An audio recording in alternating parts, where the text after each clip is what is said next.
This week's Spontaneanation is once again brought to you by Simply Safe. Do you want home security but don't want the hassle? Aggressive sales guys, bloated monthly fees, long-term contracts that lock you in? Simply Safe is for you. It's easy. Just go online to simplysafepaul.com. Check the price tag and you'll see Simply Safe is way less than the quotes the other guys will give you. A few days later, Simply Safe is on your doorstep and you can have it up and running in 30 minutes. Now your home is safe, protected by award-winning 24/7 professional monitoring. And it's only $15 a month. Half what the big guys charge, with no contract or commitments. Protect your home. Go to simplysafepaul.com. Spontaneanation listeners get an exclusive 10% off. simplysafepaul.com. Welcome. I myself welcome you to this place called Spontaneanation. Why not have a servant welcome you? Because it's important. It's important to me to be important to you. And I hope that's what I am in this sacred place. I hope I am important to you. The original version of that song by Jonathan Richman, Important in Your Life. Not familiar? Go look it up. Well, we started off on a needlessly sour note.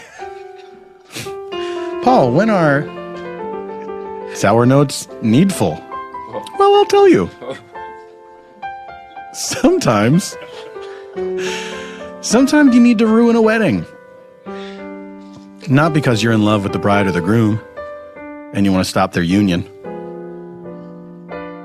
but because you hate that priest. You want to show him up in public.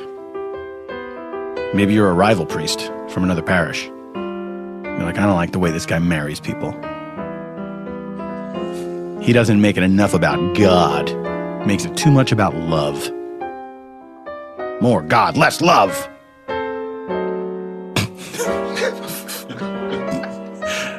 It's weird that God seemed to get angry at the person playing the piano, not at me, for this riff.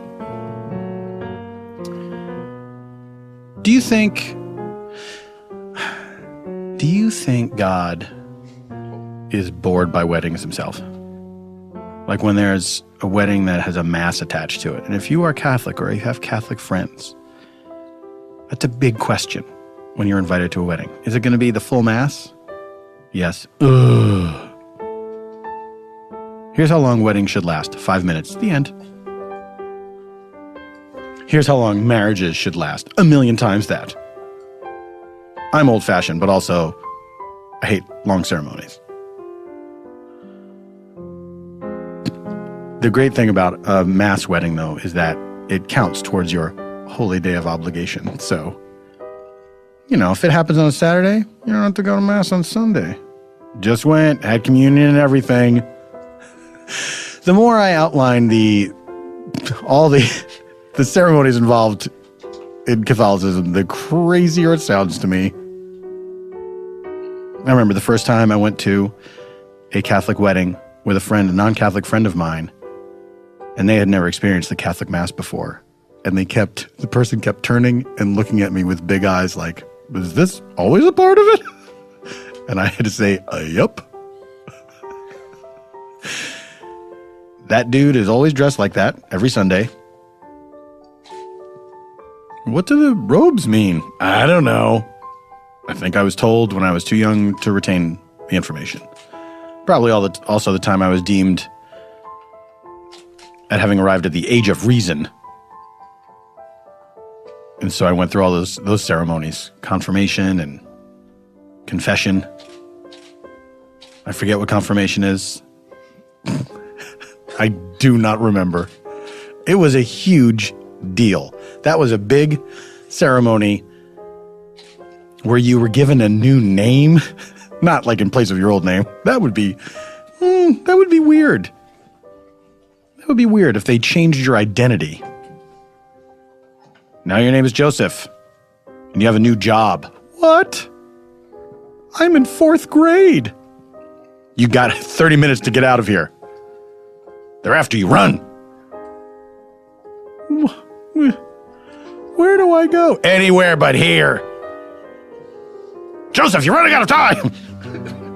Well, I'm Joseph. Yes. Oh, hello, my name is Joseph. I was told that I work in this office now. You seem to be a little boy. Yeah, I know. You're telling me this is weird. Anyway, I'm filled with God's love. Well, let me show you to your office. It all worked out okay for Joseph. Formerly David. That's right. Now you know the other part of the story. Oh, ladies and gentlemen, I'm glad we talked about that. Oh, by the way, my name is Paul F. Tompkins. This show is called Spontaneanation. Playing the piano is Mr. Eban Schletter. Ooh, he says hello in his piano way. And here's what's going to happen. I'm going to interview a special guest. And then some other weird stuff is going to happen later on. That's to hook you. I don't even tell you what the weird stuff is yet. But right now, I'm going to introduce to you our special guest this time out. This gentleman can be seen on the NBC series. And by the way, no joke, one of my favorite television shows. And that, honest to God, network television show that is enjoyable. I know. I didn't believe it either until I saw it. He's on the NBC series Hannibal. Please say hello to Aaron Abrams. Aaron, hello. Hello, Paul. Welcome to the show. I feel welcome. You may adjust that microphone to your comfort level. I feel like it's pointed at your T-zone. I'll lower it. You can lower it. Oh, here's Engineer Cody is rushing over. I prefer other people to do things. Yeah. Absolutely. Absolutely. No. The appropriate reaction. Aaron, welcome to the show. We begin our chat with a question submitted by our previous episode's guest. They do not know who you are going to be. They have no idea. This is like the next 10 minutes of our life, this question. This is a high-pressure situation. Oh, shit. I had not thought of it in those terms. No, and now we're in the kitchen. It's whatever that expression is. We're in the kitchen. It's too hot. You got to get out of that hot kitchen. Here's the question. This is one of the more specific questions that we've gotten. Why would you never talk to your cousin again if you needed a reason? You mean I'm making up a reason? Like I don't want to talk to him and I have to make up a reason to tell the rest of the family? I think you may interpret this however you wish, because it's a weird question. Why would you never talk to your cousin again if you needed a reason? I think this supposes, you could just stop talking to your cousin again if you just fucking felt like it. That's correct. Let me be clear. I feel no obligation towards my cousins. There you go. But let's say you needed a reason to give to other people. Just honestly, I'm not trying to skirt the question. No. I feel like my first response would be, and I feel like I would make it clear, they'd be like, why don't you talk to Chris anymore? I'd be like, who? And then that would be very clear. I don't, there's a second layer of difficulty here because I don't talk to my cousins, really. But I feel very confident about that. I don't. But it's not because of any bad blood or anything. Absolutely not. It's They're just fine they do people, not figure into your assume. life. How many cousins do you have? Many. There's like a whole side of the family of people. And do they live somewhere far away? They're scattered about. The whole about. side of the family of people. yeah, that I'm kind of unfamiliar with. They're very nice. I used to see them once every couple years, and that has dissipated as I've become my own man. Yes. As it happens. They're all nice. They live abouts of the Canada. To recap, they live abouts of the Canada. Yeah, let's. Yep. Where did you grow up in Canada? I grew up in Toronto. In Toronto. You grew up in Toronto. Yeah, in the big city, the rough streets of North York, Toronto. Now there's a rainbow in Toronto. What do you mean? So like today, the Maritimers are told. What do you mean? You're not familiar with the work of Mr. Stompin' Tom Connors? Oh, is he? Yeah. Here's another thing about me. Canadians aren't into Canadiana, really. Right. We don't have pride. Is that what you call it down here? We call it USA number one. Yeah. We certainly don't call it jingoism. But you are. But there's some Canadian things that are unavoidable for Canadians. Sure. Stompin' Tom, yes. Stompin' Tom, everyone knows who he is, but you might not know his oeuvre. I don't know his. Was that French? I also don't know that. Way. Oh, do you not have? Do you I not had to have learn any it, French? but not. I did not absorb it. Didn't retain. Yeah, absolutely. Nothing at all. Petit peu. A little bit. Yeah. Donde es? Oh no, that was about to be Spanish. No, that was about to be Spanish. That was about to be Spanish. I've officially been Americanized. Do you like it here in America? Absolutely. But you still have a lot of family. Also, I have to say that or you guys will get very angry. I've been down this road before. Have you expressed displeasure with certain aspects of American culture and then you have been told you are wrong? Sometimes you'll say something and you'll just like make a comment that you feel like is fact and you don't realize that like I'll be like, if you say something like, for example, this is generalizing. Sure. But Americans are, let's say, overweight. Oh, you can't say that. You can't say that. Even though it's I just meant like in the, you can't say it. But that's the thing about what's great about America. Canada, I think we get this thing that we're nice, but that's kind of bullshit. We're just passive and don't care. Right. We're indifferent. Because it's like multiculturalism versus this thing where we're all on the same team of America. There's a sort of a non-confrontational aspect to Canadians. But that's because we don't care. Right. It's not because we're like kind-hearted, I don't think. I don't get that sense. Right. But there's a heat here. It's connected to aggression, sure. But it's also just passion, and that's nice. So you've had people tell you, no, Americans are not fat. No, they'll just immediately be like, Canadians are fat too. And you're like, oh, I didn't mean it in a contest sort of way. There's a lot of contests down here. It's like when you're at the stoplight and you're like, I'm going to race this guy next to me. He doesn't know he's racing. There's no contest. Never? You've never been at a stoplight? How exciting would that be? It would be both very had this exciting. secret contest going. We can dream.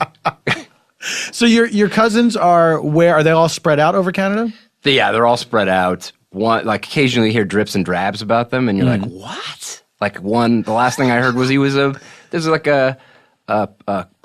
become a rapper in British Columbia. What? I don't know what to tell you. Have you sought out his work? I saw him at a funeral once, and he was wearing like a Steve Harvey suit.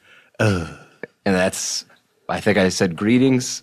Mm-hmm. So sorry for the loss of who this guy is. Did he rap a eulogy? If he did. If he did, we would have just been discussing this entire time. I would have been like, cousins, got it. Right. Let me tell you about this time. What color was his Steve Harvey suit? It was like a oxblood, not for a funeral. It was maybe the most somber thing in his color palette. That's correct. Yes. He was like, okay, look, of course I want to wear my turquoise suit because it's more flattering. Sure. But I think oxblood for this occasion. Yeah, it's a somber occasion. I want people to think of blood. Have you ever had a falling out with someone where you stopped speaking to them? Has that ever been a thing that was either a decision of yours or a decision put upon you? Again, I'm Canadian. We don't. Not that wasn't. Not. We're talking outside of family. Yeah. Yeah. Not that wasn't like a sex-related incident. Ooh la like la. Girlfriends and like ex-girlfriends and things that. I don't think there's any. I've never. Are you friends with some exes? Sure. Yeah. No. No. That. Well, you know what's funny is that when I was younger, it seemed like it was an important thing to retain friendships with people because I think I was worried about what it said about me. If somebody was like, I can do without you in my life entirely, then I felt like, oh, that must mean I'm a worthless person. So, but then there were a couple, there was one that absolutely wanted nothing more to do with me. And was very firm in that decision, as I found out. You didn't. It was a surprise to you. You're like, we're still cool. Yeah. She's like, nope, I'm done. I don't really need to talk to you ever again. Like, message received. That message was very direct. Okay. But then there were other people that I retained friendships with, and then it gradually just drifted drifted away, you know. And then I got to a point, and now I'm married, and I realized my last handful of girlfriends or whatever, like, oh yeah, I don't need to talk to those people. There's a thin line between like holding a grudge and hating them, Yeah. but not talking to them, and then also just not caring to talk to them. Yeah, there's nothing. What more do you have to say to each other? Yeah. I've seen you. We have said there's something that's comforting about that. We've said all we ever need to say to each other. You have been exhausted. I got to the bottom of everything. This is a win for both of us. So, funerals, holidays. Do you see your cousins? Yes. No. I don't know why I keep wanting to yes and these questions. I cannot. I don't really have a no. It's fine, by the way. I feel like I'm letting everybody down. You're not. I'm apologizing to my family. No. My family's going to hear this and be like, "What? We don't?" No. Why would you say that? Well, in public. There was the last Christmas card I got was from my uncle Andrew and Holly, and they said, it's opened with, so what a surprise to see you on NCIS. We didn't know you were still acting. Happy holidays. Love, Andrew Holly. And that's like that's kind of passive aggressive. Like, we send you a Christmas card every year. We don't know anything about you, man.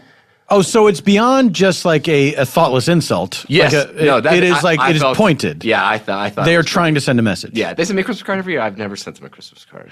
Do you send Christmas cards at all? Why would I do that? I don't understand. I don't understand what this thing is with the cards. Why would I do that?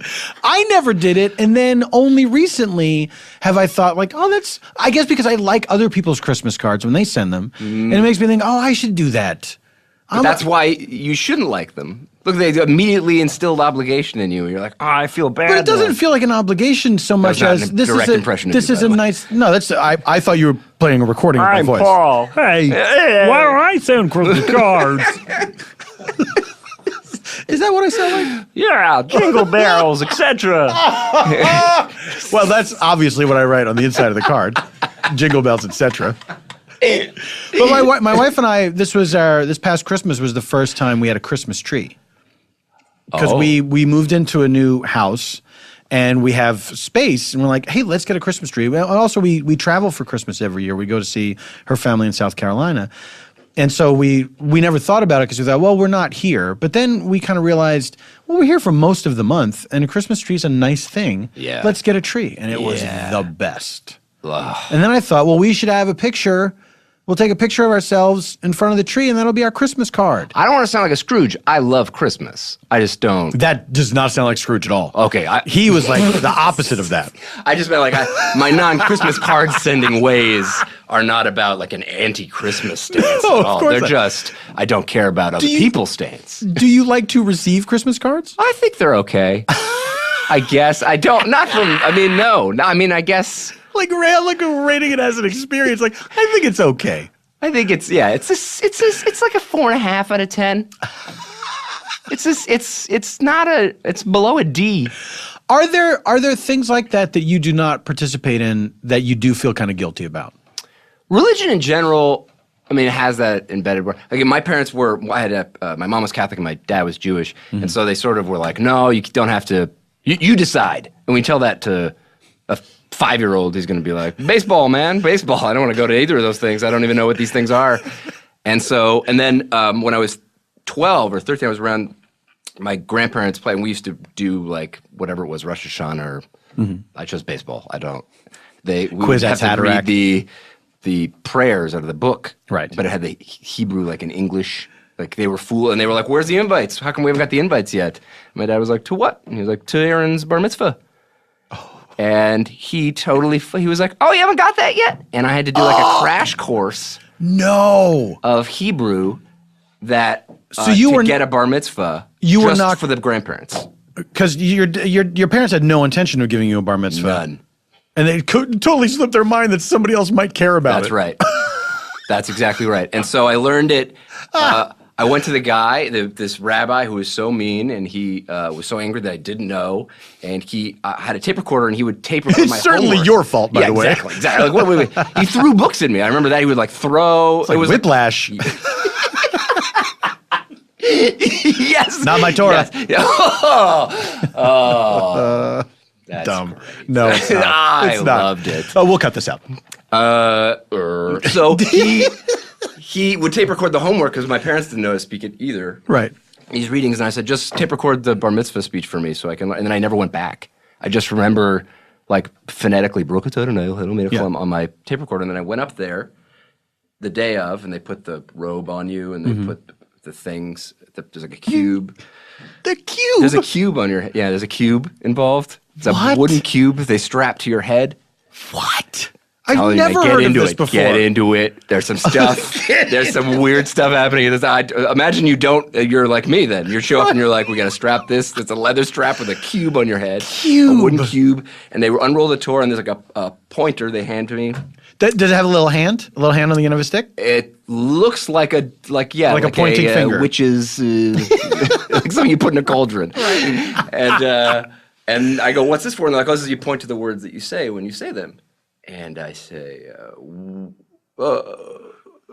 only learned it phonetically, but it's broken into word-like chunks. So I go, okay, broke it down, and he stopped me in the middle of the.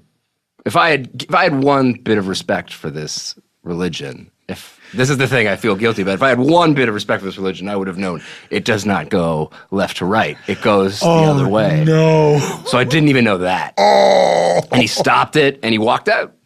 And my grandparents didn't care. There was nobody in the audience. There was nobody. It was just for them. And I just finished the reading as if they didn't know. They don't care. It wasn't like a big party afterwards.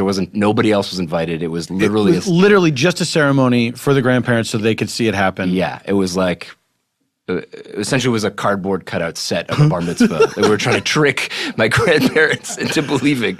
But then it never got finished. So I read it. Are you saying I'm not a man? But the guy Are you saying I'm not a man? Well, I mean, because the rabbi walked out, right? Yeah. There was multiple. The guy who taught me walked out. The other ones were super old, and I remember them just sitting around. Sitting around. They sat around, and the guy who taught me was supposed to stand beside me, and he didn't. So what is the thing that completes the ceremony that ensures that you have become a man? Is it just you read the thing? There's not like a finishing touch, there's like a sum up. I mean, done. they came. I remember there was a brief sum up, but I mean, I don't know what he was saying. I don't know. I don't speak. So one of the other old guys did the sum up. Yes, there was a sum up, and people treated me as if I had accomplished it. Right. And I received a squash racket as a present. The end. Do you have that squash racket to this do. day? Yeah, I'm so glad. I'm so glad. It's a symbol of my manhood, Paul. Absolutely. Do you display it in your home? It's in the closet of my home. Oh, you got to hang that thing up, man. Oh, like frame it? Yeah. Or just stick it on a nail. Exactly It's a right. racket. I'm so happy I came here. Aaron. And people ask me the story, and I get to tell them. You are not nearly as happy as I am that you came here. Oh. And thank you very much for being here. Hannibal, right now, it's the middle of July. The season is chugging right along. Sure it is. This Hannibal guy? Oh, yeah. Oh, I don't know about this dude. What do you think you know about him? Oh, man. Well, I thought he was just a respected psychiatrist. Oh, okay. Who sometimes assisted the police. Curveball. Curveball, he eats people. Yep. Rude people. Yeah, it's part of his therapy. Yeah. It could be trailblazing still. You don't know. That's true. Word's still out. Aaron, you are on Twitter. Mr. Aaron Abrams is your handle. Yes. And if you have not, listeners, do check out a series called The LA Complex, which features both Aaron and myself. Our friend Martin Garrow created it, and what a fun thing it was to do that You were show. so great. Evil as were Paul you. Tompkins. Evil Paul F. Tompkins is one of my favorite television characters. So much fun. Closest I ever came to having my own television show. That's not true. That is not true. I actually have a show now. Okay. We will return after this break, and we'll get a location from Aaron, and we will meet our improvisers. Oh, and Spontaneanation returns. This week's Spontaneanation is once again sponsored by Cards Against Humanity, the fun card game that you all have fun with. They have once again provided me with an envelope that has in it 3 sentences that they would like me to incorporate in the ad. Here we go. I find ma'am offensive because it's short for mammy. Well, I guess I should have read ahead because I would have pronounced ma'am differently. I say ma'am, and I say mammy. So I don't say mammy, mammy, ma'am. Hello, ma'am. It's short for mammy. It's a regional issue, Cards Against Humanity. Sentence number 2, 100 stampedes could not keep me from having a shadow. That one got spiritual. I don't know what to make of that. That strikes me less as funny or, kind of saucily inappropriate and more, that just reminds me of the tragedies we've committed, the atrocities we've committed against the indigenous peoples of America, which is a tragedy. Okay. Get it back on track here. Sentence number 3.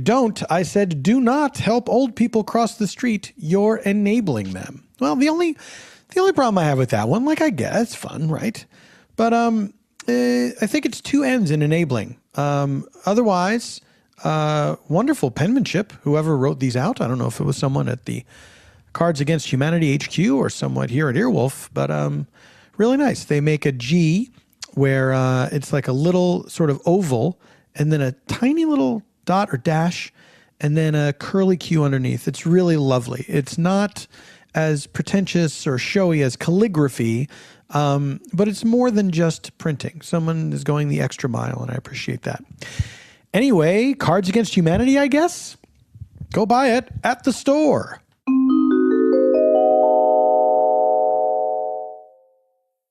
Hey, Dolores. Did you know that the clothing industry is the second most polluting industry in the world and one of the largest employers of slave and child labor? Okay, Mitch, so we're not going to talk about how I thought you were in a coma, but it turned out to be your twin brother you never told me about? I told you about Rich. Anyway, from field to garment, Zadie is re-envisioning the future of fashion. They're setting the new standard in clothing with considered design, respected creators, and thoughtful production. Thoughtful, that's an interesting word coming from you, secret twin. The Zadie Essentials collection is a women's line that is made according to the highest standards with a fully transparent supply chain made entirely in the USA. Well, that's great news, unless the USA has a twin country it's never told anyone about. I don't think twin country is a term. Unlike other companies that focus on transparency and price, Zadie takes responsibility for their entire chain of production, from farm to closet, ensuring that environmental and labor standards are never compromised and always transparent. Zadie's latest addition to the Essentials collection is .02, the T-shirt. Oh, like your brother Rich is .02 Mitch. Made with considered details like a perfect neckline, flattering drape, strong seams, and classic colors, .02 the T-shirt is grown, harvested, ginned, and baled in Texas with 100% USDA organic cotton. It is then spun, knit, cut, sewn, and dyed in North Carolina. Oh, North Carolina. Is that where you have your secret triplet? I wouldn't say triplet. From material sourcing on the farm to manufacturing, Zadie is dedicated to people, process, and the planet. They're leading the new standard for the fashion industry and consumers. Oh, Mitch, you might as well be talking to your imaginary friend right now. Oh, you mean SpontaneANation host Paul F. Tompkins? Thanks, Mitch. Hey, everybody, visit zadie.com/PFT and use the promo code PFT to get $25 off your first order of $100 or more. Thanks, Paul.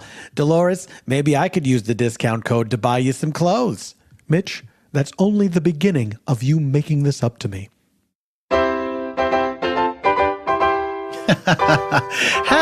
Hey, guys, when did ads get so great? Welcome back, everyone. It's still me from before. I'm Paul F. Tompkins. And it is time to welcome our improvisatory friends. I've known these guys. Full stop. They have all been on the show before. Bean, nod to our friend Aaron Abrams, Canada. Seated right next to me. You may recognize this gentleman from when his name is whispered as he bursts onto the scene. There's a bit of a theme today because it is all my friends associated with the Superego podcast, which I'm a member. This gentleman is the musical director of Superego, Mr. James Bladon. Hello, Paul. James, welcome back to the show. It's great to be back. I hope so. I hope it is. Absolutely. You're questioning I my veracity? I question you at all times on all things. Thanks for keeping me honest. You need a guy like me to kick you in the ass every once in a while. You're the only one with the guts. James, you're a father. Is that weird? Yes. It's weird, right? It's weird, but it's great. But it is weird when you know how as you get older, you don't think of yourself as older, but your years keep advancing? Yes, but you still don't think of yourself as a fully formed human. Right. I don't think of myself as an adult. And then I'll look and notice that I've got 3 kids, the oldest being 14. You know what I mean? And then it's very strange to be like, I'm responsible for these people.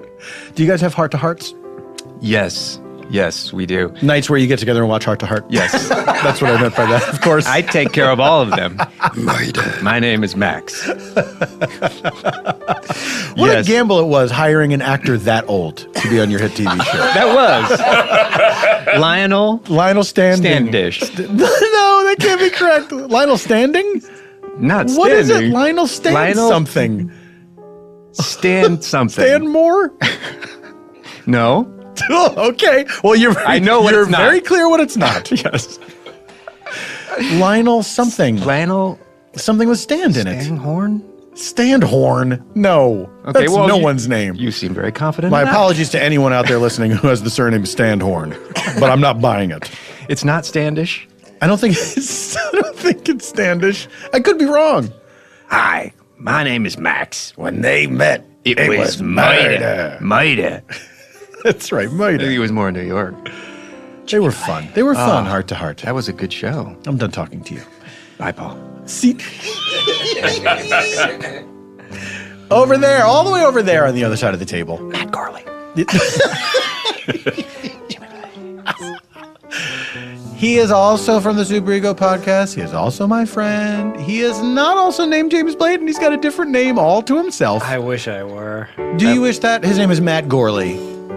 Do you wish that was not your name? Do Well, you wish your name was James Bladon? That's a cool name when you can go by Jimmy Blades. Even James Bladon, that's a good name. Tell you what, get confirmed and maybe we'll switch it over. Oh. Whole new life in a whole new town. My middle David name is Bowie. James. Matt James Gourley? Matthew James. Matthew James. Okay, sorry. Well, it doesn't, I don't, no, I wasn't, I'm sort of on my own name. Like I'm getting mad at my own name, not you. Do you wish it was not Matthew? Do you wish it was just Matt? No, I guess I was almost named Ian, and I kind of wish that I had that. I know, honey, I know. That would have been a good one for you. I have to tell you something. Sure. When you did your intro and you talked about being weddings should be 5 minutes, but that the marriage should last a million times that, I did the math. Yeah. It's 19.5 years. Ooh, boy, that's not enough. But I stand by it. I said it, and I have to stand by it. All marriages should last 19 and a half years. Bye, Paul.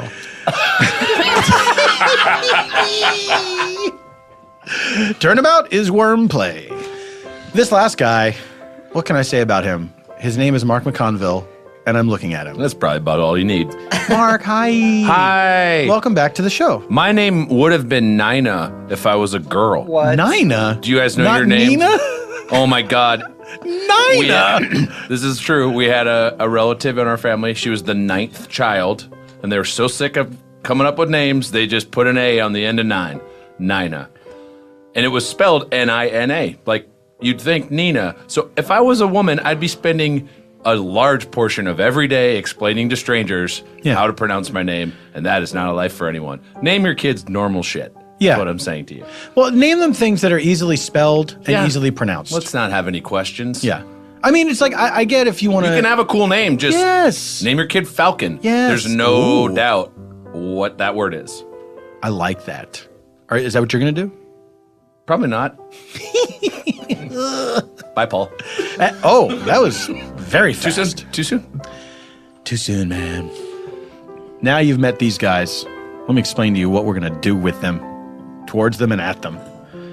We're going to get a suggestion of a location from Aaron Abrams, and then we're going to improvise One whole story. We're going to tell you a story. There will be various characters, but it's all one story that will unfold over the rest of the show. Periodically, you'll hear sound effects because part of the storytelling is going different places and different times. So if we're going to move laterally in time, let's say something is happening at the same time as something else, you're going to hear this. That is a cut to. Meanwhile, that kind of shit. Let's say someone's having a memory, or we want to visit the history of these characters. You'll hear a flashback sound. I mean, you get it, right? A harp. It's the official instrument of remembering. And drinking. Look, Matt, this is an audio thing. No one can see the drinks. If we want to return from a flashback, or we want to go into the far future or the near future, you'll hear this flash forward sound effect. I think you'll agree that has a flash forward vibe. There we go. Now you've heard the sounds. I've explained them to you. If you can't follow this, you gotta ditch out right now. Get off this podcast. I'm serious. Okay. Now we understand the rules of our universe. I'm like a Neil deGrasse Tyson over here. Here's our location from Aaron Abrams. It is an intergalactic school for the performing arts. An intergalactic school for the performing arts. I do sound drunk. Why am I slurring so much? Intergalactic school? I sound like a guy who's drunk but really trying to maintain. Like, we're taking out to an intergalactic school for the performing arts. Thank you all for being here today. Everything is normal. Okay. Here we go. An intergalactic school for the performing arts, and we go there right now. Please take your seats. Everyone, we are here to recognize the outstanding academic achievement of David Allison. David, please be seated in front of your classmates. Okay, here we are. You've danced your way into our hearts. You've sung your way into our hearts. You've anti-gravity motioned into our hearts. And now we see you off into an intergalactic world of performance. We've not had a student like you in some time. Thank you for those kind words. Please talk to these young, up-and-coming students. Yeah. Fellow up-and-coming students, when I'm asked for advice about starting in this intergalactic school of performing arts, I usually give 3 nuggets of information. Yeah. Billy Jr. of Quadrant 7 is right. Always speak up. That's my first bit of advice. Speak up. Make sure you can be heard. Yeah. Because no, Billy, stick to what we did before, remember? Yeah. Let's hear it. Yeah. There we go. Always be heard like our friend Bill Jr. from Quadrant 7. Beep, bop, boop, bop, boop. That's right. Any advice for robot students? My friend Robot Pinkerton over here. We call him Pinky because he's different. We don't like him. Hey, Billy. Now, none of that. Remember rule number 2. Always accept different forms of life and different forms of consciousness, and that's what Pinkerton is. You'll never get it if you're going to be prejudiced against other beings or entities. And I suppose you're going to tell us you are supposed to use your arms and your legs to get ahead. I can't believe I'm going to schools with robots and Mon Calamaris. Now, Billy, you've never heard the calamari sing, have you? Sing his national anthem from his home planet. All I've ever heard him say is it's a trap. There's more to us than that. Beep, bop, boop. Like what? We sing, We love animals and having pets. Beep, bop, boop, boop. What about robots? How could we do a show, the three of us? That's impossible. You're right, Billy. Although Pinkerton here has just printed out on this 3x5 card a script he's been working on. Beep, bop, boop. Please call me Pinky. Pinky, I'm sorry. I should remember you like to be addressed informally. Beep, bop, boop. It's okay. You guys, take a look at the script. I think you'll agree there's great parts for all of you in this. It is written by one of the finest graduates of this academy we have ever seen. Who? David Allison. Oh. That's right. I collaborated and wrote it, and I had Pinky here printed out on these punch cards. Now, for those of you who can't read punch cards, Pinky and I will help. Pinky, can you explain the opening to Act 1? Beep, bop, boop. Just spit it out, you bucket of bolts. Take it easy. I ain't got all space decade. Our story is set in ancient Rome. What? Visitors from another planet. You mean really ancient Rome, because we're in the future. Beep, bop, boop. Yes, 20th century Rome. Let him finish. Beep, bop, boop. Thank you. Go on. Our story is set in 20th century Rome. Visitors from another planet have come to meet Julius Caesar, not realizing they have made a terrible miscalculation in time. I guess y'all know who I'll be playing. Me too. What is your guess? I'm curious. The alien who descends on Rome. Incorrect.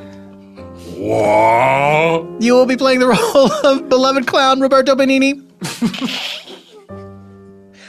We are casting against type here. Who am I playing? Billy, you are playing a pornography star who is the president of Italy. Done. Better get to my research. Geecher Ricci is your name. What? Geecher Ricci. Geecher Ricci? Yes. The famous Italian porn star and president. Okay. That checks out. I hope you do not mind essaying a role in drag, as was done in Shakespeare's day. Oh, gosh. Look, if we don't put this play on properly to the like of all of the faculty, David can't graduate. Yeah.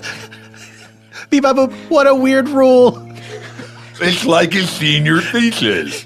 But how are we going to put on a show? You talk like you got marbles in your mouth, spaceman. I do the best I can.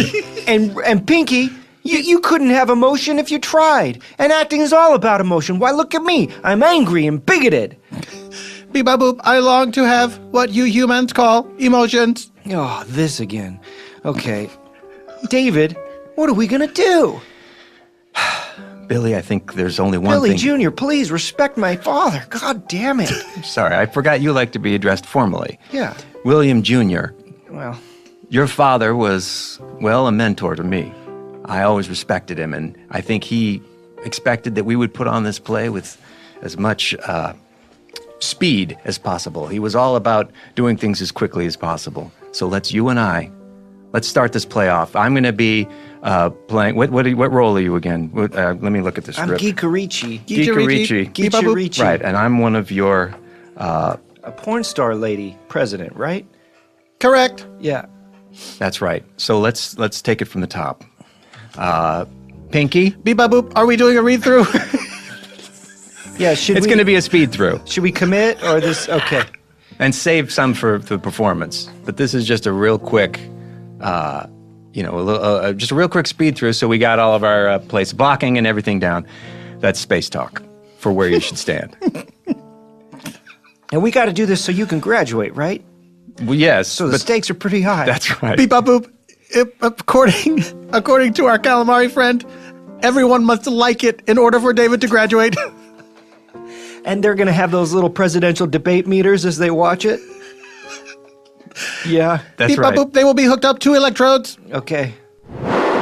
I don't like David's chances of graduation. No, the play must be performed to the satisfaction of every race in the galaxy. A nigh impossible task. Humans, Martians slap people. Oh, the slap people, they hate theater. Guilty! Sorry, I'm from Krypton. Krypton? Yes. Welcome, the ambassador from Krypton. Guilty. Guilty. Well, who's guilty exactly? Well, if you pick it, I don't know. I'm a floating head. How did you come to be a floating head? I sure do love my body and hope I'm never parted from it in any way. Yeah, I got some bad news for you. What? As your Kryptonian doctor, I regret to inform you, we got to do a bodyectomy on you. Are you kidding me? I wish I were. I wish I were. Oh, well, okay. But good news, you're going to be an integral part of our legal system. Win, trade-off. Win. Guilty! Well, I'm very curious to see how this play turns out. I myself cannot enjoy theater that much because I can't be out of my tank for quite so long.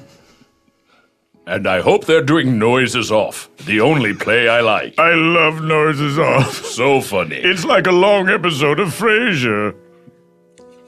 Guilty. Well, we're still here. Guilty. How do we get... Bebop boop. So the big people gotta like it? We better get to work, or else you don't get to graduate. That's right. Thank you for summing that up again, Billy Jr. Bebop boop. Also, just got this word, guys. Everyone's cousins are coming. Who has cousins these days? No one. This is a milestone. I'd rate that a 4.5 on something I would enjoy to happen. Bebop boop out of how many? 10. Listen, we gotta start reading the script. Everybody put that cube on your head. Okay. Script reading cubes in place. Oh man, This is gonna be a tall order. We've gotta read all of this with emotion and get the audience to like it. I summed it up again. Thanks for summing that up again, Billy Jr. Yeah, that's what I'm here for. Buongiorno, Principessa. It is me, Roberto Benigni. Please help me shine my Oscar. Hi, I'm Guy Chabimi, and I'm just a lady who likes to get it. You seem important. Unlike other ladies I've met here in Rome. Well, I am. I'm also president of Rome, and I run this place, and we've got to make sure that Rome is free for all. Bebop boop. Greetings, Earthlings. Which of you is Julius Caesar? That would be me over here. And who might you be? Bebop boop. I am a traveler from beyond the stars. I come from the planet feelings. I am full of emotions. I can see that.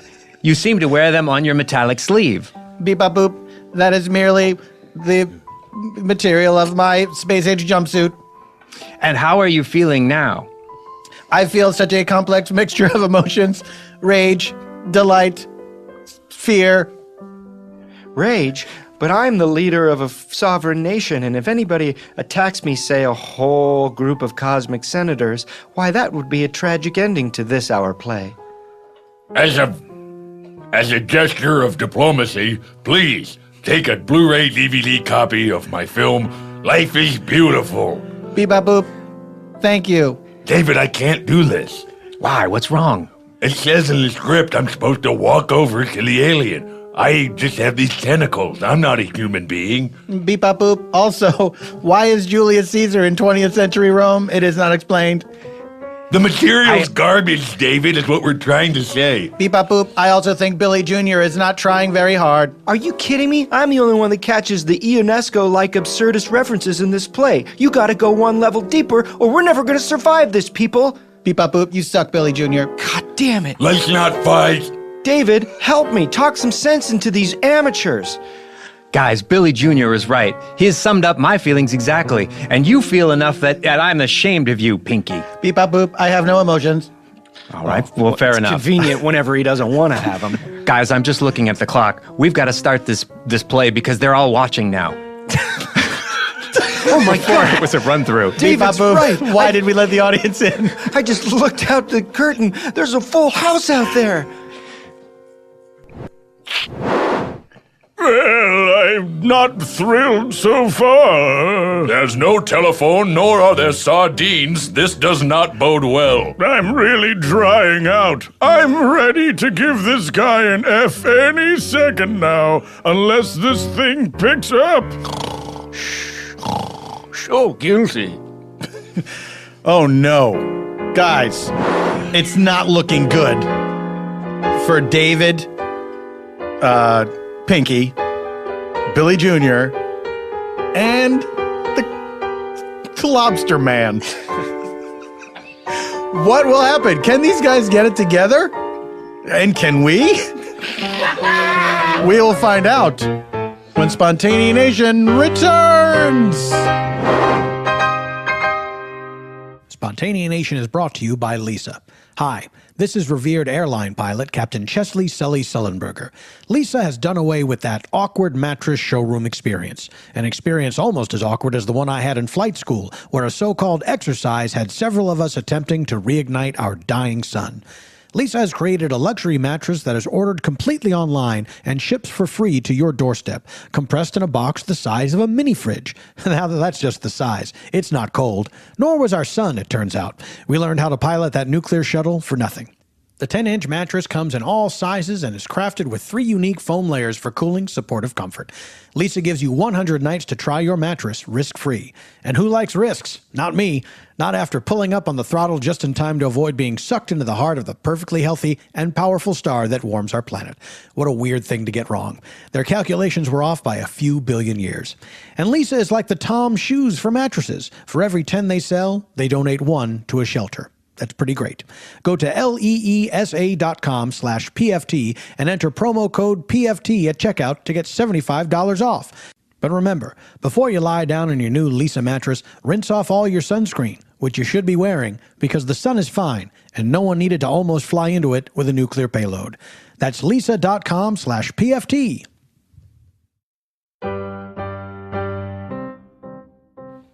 Beep bop boop. Just a reminder. If this play is not performed to the satisfaction of this vast audience, you, David, will not graduate. Pinky, thanks for keeping me honest. Also, everyone is watching us have this discussion right now. I really hope they're enjoying our discussion right now. The guy in the tank seems to be a little dry, but I think he's... Is this part of it? What a delight. This is interesting. This play's taking a turn. There's a certain truth to it. It's no noises off, but they're breaking character, breaking the fourth wall, though they're not really addressing us. What a refreshing twist. I'm coming around on it. David, do you think you'll be able to survive the icy depths of Sector 12 if you don't pass? If they don't let you graduate, they'll banish you there for your eternal life. Lobster Man, if there's one thing I know is that I will not allow myself those negative thoughts. Of all the feelings that are going around here, Pinky, back me up on this. Negativeness is not one that I'm willing to accept at this time. Okay. And they're all watching us, by the way. And it's Rick. My name's Rick. Rick, I'm sorry. You're just so popular, and I just look up to you so much, and I'm very intimidated by you, and this has really brought us closer together, so I'm feeling just, it's Rick. Well, thank you, Rick. It's always nice to meet a fan. I'll do my best for you, David. Beep bop boop. David, Rick had one of the most amazing auditions to get into this school ever in the school history. Next. Hello. Oh, dear. My name is Rick. Uh-huh. Yeah, I apologize. I'm breaking out. I'm so nervous. Okay, well, this better be good. They look like barnacles, but they're not. Well, either way, I don't know what to do with those. Rick, you know this school is very prestigious, and you must wow us in order to be accepted. Only the best from all the galaxies attend this school. I'd be the first in my generation. Oh, can I start? You've already started. I would be the first in my generation to attend an institution of higher learning.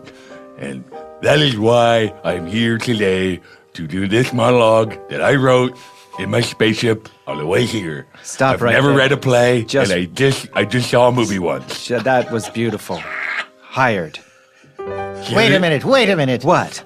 I want to know. What movie did you see? The Sisterhood of the Traveling Pants? You've seen it. I did. It was beautiful.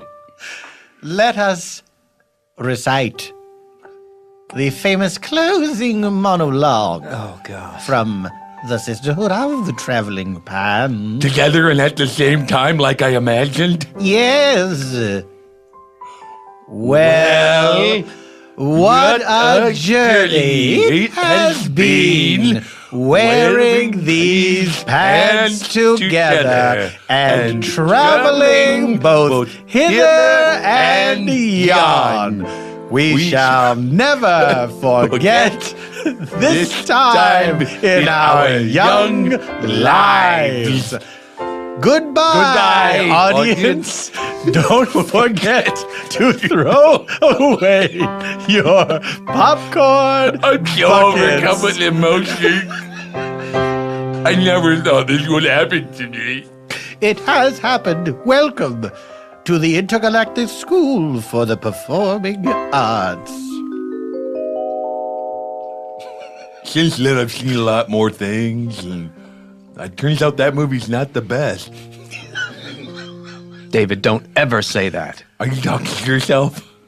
I'm Rick. I'm Rick. I'm sorry. You forget my. I was talking to myself. I get it. It's It was not, a- it's it was not a note fun to to look myself. at me. I get it. I'm hideously ugly and covered in scales and all this stuff.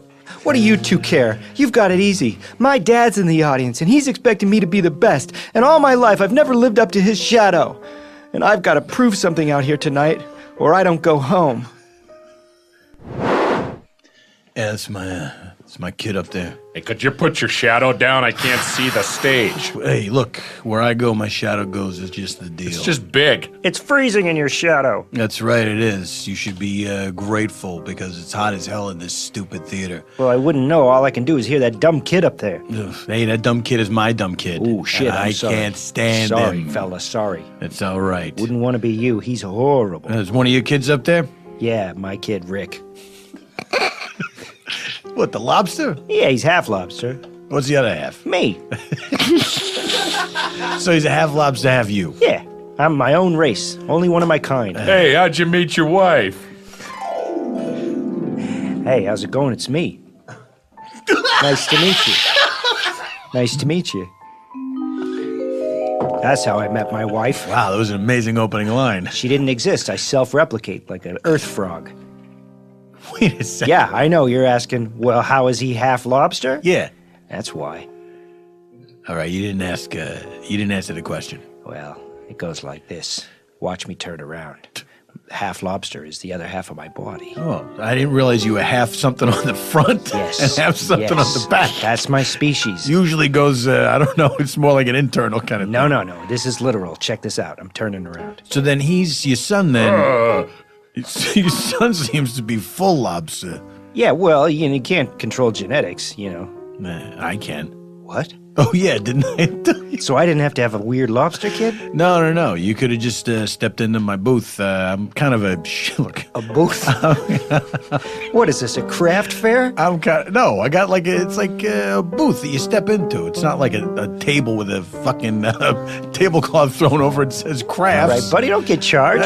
You're look. the one shading me. I'm just upset. I'm trying a second career. I used to be a doctor on Krypton, and Oh. I got some questionable practices. Hey, can you guys keep it down? I'm trying to watch this really fantastic play. And who are you? I'm just Susan. Susan who? I'm the secretary here at the Intergalactic School.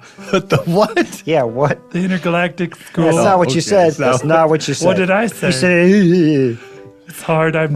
Mostly I just need air because I'm a human being and the atmosphere Oh, is that not always old regulated. I'm so sick of it. Hey, I'm a human being. I'm not super strong under a yellow sun. I hate this kind of shit. Hey, sorry, you just spend a lot of time up here and eventually your immune system starts to fail you and then you're neurologically, you can't compete. So Is that why you sound the way you do? I'm just trying to watch the play. Hey, look, the whole audience watched that exchange with my father, and it's become part of the play, and there's not a dry eye in the house. Beep-bop boop. They must think that this is part of the dialogue of the play. We gotta run with this. Dad! Dad, God damn it! Hey, what are you doing? You're breaking the fourth wall. I know, but you already did, don't you see? Huh? Dad, it's all of us on here. We've got to find our purpose, and my purpose is getting your approval, but maybe not needing it in the end.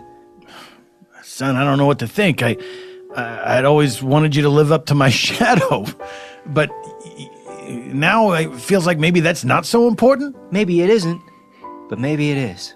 Theater tech, spotlight. Look at the length of my shadow, Dad.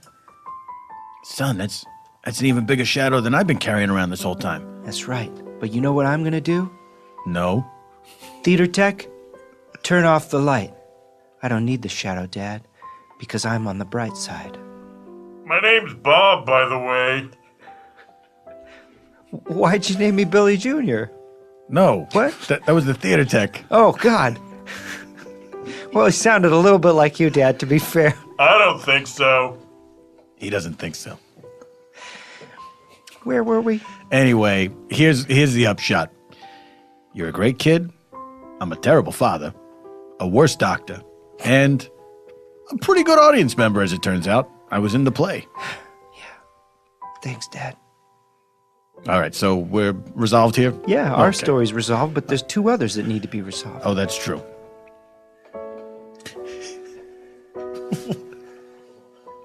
Rick, Yes, did you just witness that tender moment? I did, and it was improvised. You didn't write that. No, Pinky didn't write it. That's I right. didn't write it. That was from the heart. that's right. And that's when it means the most, from the heart. So, Rick, do you have something you'd like to say to your father in the audience? Hey, Dad, We're both here. I did it. I'm in a play. Stage tech, could you please give us a spotlight on Lobster? It's Bob. His name is Bob. And if there's one thing that maybe you need to learn before you graduate, David, is learn people's names. Beep, bop, boop. We're starting to turn on each other. Rick, you've blown me away with that. I am sorry for the way I've treated you and you, Bob. Quite honestly, I'm floored. And I think I've learned a great lesson here today. If only my father were alive to be out in the audience. Beep, bop, boop. What happened to him again? Dad, Yeah. I'm thinking of applying to the Galactic School of Performing Arts. Well, you've done it. You've killed your father. Mom, I just told him my dream Yeah, which was? to go to the Galactic School of Performing Arts and... Mom! Oh, thank God, Rex. Come here, boy. Oh. I'm all alone. Beep, bop, boop. If I had emotions, I would say that was a sad story. How I long to have emotions. Why is life so unfair that I was made with no emotions? Pinky, I've been thinking about your plight. Beep, bop, boop. Really? Yes, and you know, while here at the Performing Arts School, I minored in subroutine programming for feeling routines. And I've written a little something on this punch card that I would like to insert inside you. May I see? Do you give your... Yes, here. Yeah, let me see it first. You have to get his permission for I'd like you to 'cause blindly accept it. robots have rights. They Beep, have bop, boop. rights. Just let me take a quick scan. All right, just look at the paragraph 1 there and see if you maybe agree with what my intention is. Beep, bop, boop. I cannot believe this. Beep, bop, boop. I am so close to feeling touched. Please, David, do insert that in me.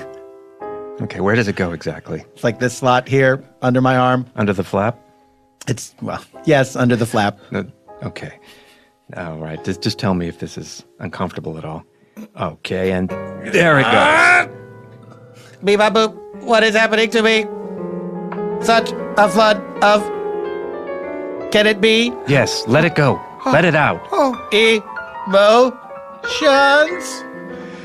I can feel at last. I can feel my metal heart is turning like a wheel. Guilty of loving this show, graduation commenced.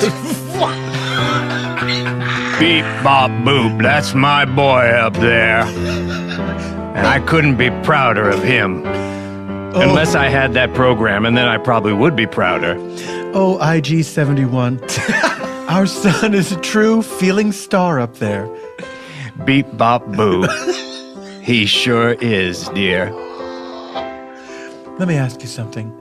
Do you ever regret marrying a human woman? Beep, bop, boo. Absolutely not, dear. I'm so glad. Let's get very close to kissing. But we can't, of course, because there would be a tremendous electrical charge that would kill me. If you're grounded, are you grounded currently? I'm grounded and wearing my rubber heels. Okay, good. Okay. And so it was with great honor, and is with great honor, that we graduate our #1 student of all intergalactic time. Congratulations to David, what's his last name? Allison. Allison is the only other word I can say. David, in addition to guilty? Yes. Yeah. Congratulations to David Allison.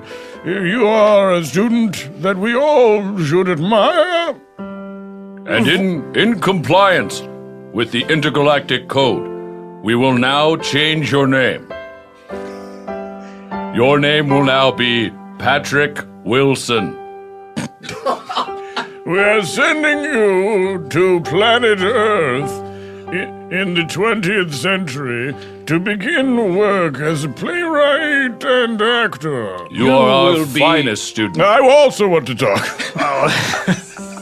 Let's all talk. David Allison. Thank you very much. It is my honor. I wish for you too long. is a life free Innocent. outside of a In tank The where you Watchmen don't and need to the be covered Alamo, in viscous and also a mild horror film This called does The remind me. Conjuring and Are you finished? If I could.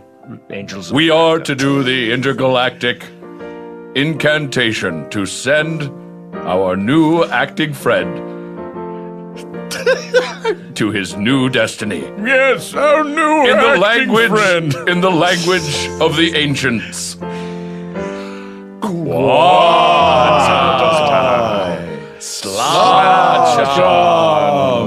Bone mass. Amen. Amen. So say we all. Patrick, how do you feel?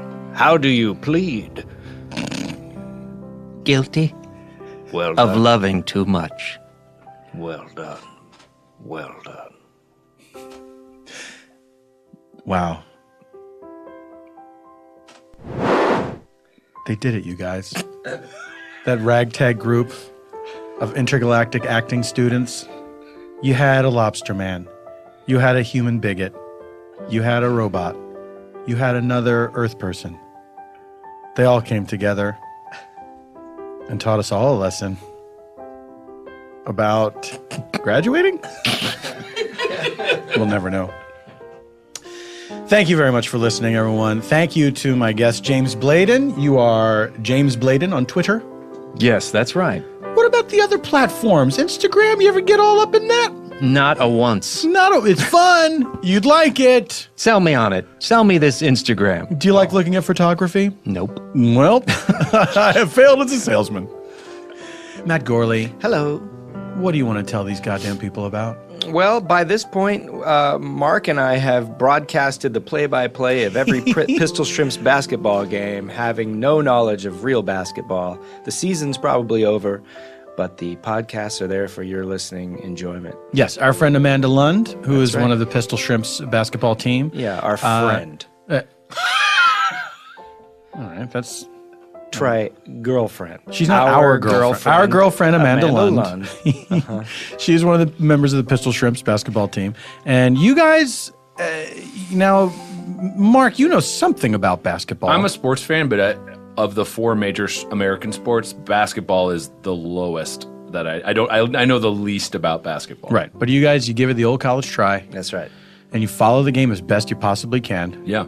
And all of that is there for people to hear. If you would like to have not seen a basketball game, but want to guess at what's going on from the past, from the past, based on this play-by-play, this is just in time for you. Pistol Shrimps Radio. I'm not even kidding you. My mom listened to the first one, and she said, "Was there a basketball game going on?" Like she thought the basketball game was fake, and that we were just doing 2 sportscaster guys. So that's a thing. There we go. If that doesn't get you to listen. What an endorsement. Mark! Yeah! What else? Tell them about Pistol Shrimps Radio. Yeah, Pistol Shrimps. No. Nope. We've covered that. Tell me about opening night, the improvised musical. Yes, every Friday night at 9 p.m. at I.O. West. Here in Los Angeles. 6366 Hollywood Boulevard. I've had to write it so many times that I remembered it. We do a 1 hour long improvised musical show. Front to back in 1 hour. It's a lot of fun. It is. Also, you may see our friend Shuli Cowan. That is right. She's not our girlfriend. No. She's just our friend. She's just our friend. We're keeping it platonic with her. Yeah. Yeah. She's married. I'm married. You're married. We're all married and we all have one girlfriend. Listen, it ain't nothing but a good time. Gumar. Gumar! Matt Gourley on Twitter, Mark McConville on Twitter. And Instagram. And Insta. Instantgram for me too. Instagram. Add water to your phone. Look at the pretty pictures. Eban Schletter is Eban Schletter on Twitter. Go to ebanschletter.com. You'll find ways to purchase his albums, which you should do because Eban Schletter is only the best. Thank you very much. Oh, here's my plugs. Shut up, everyone. Catch No You Shut Up on YouTube. By this time, I hope we know that we have been picked up for a 4th season. But you can watch all the episodes, all of season 3 on YouTube and on Hulu, Apple TV. There's many, many, many different places you can catch up on the show. I love working on the show. I am so excited that it's my job. If you have been on the fence about watching it because it's like it's on a weird network that you haven't heard of, I'm making it very easy for you to watch it. It's very funny. If you like me, you will like this show. Spontaneanation Live happens again at Largo on August 1st.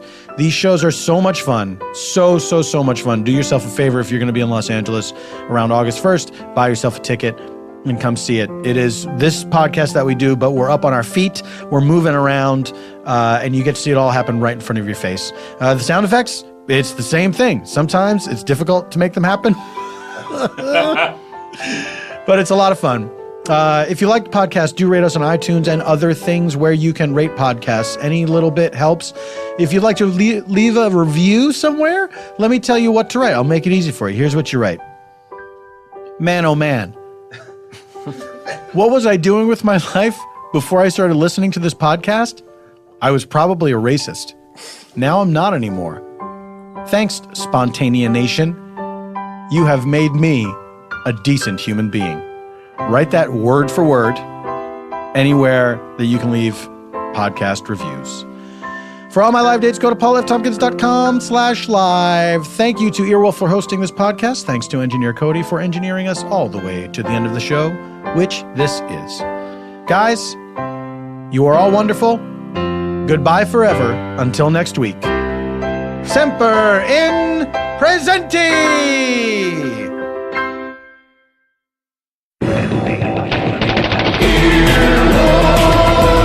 This has been an Earwolf Media production. Executive producers Jeff Ulrich, Scott Ackerman, and Paul F. Tompkins. For more information and content, visit earwolf.com. Earwolfradio.com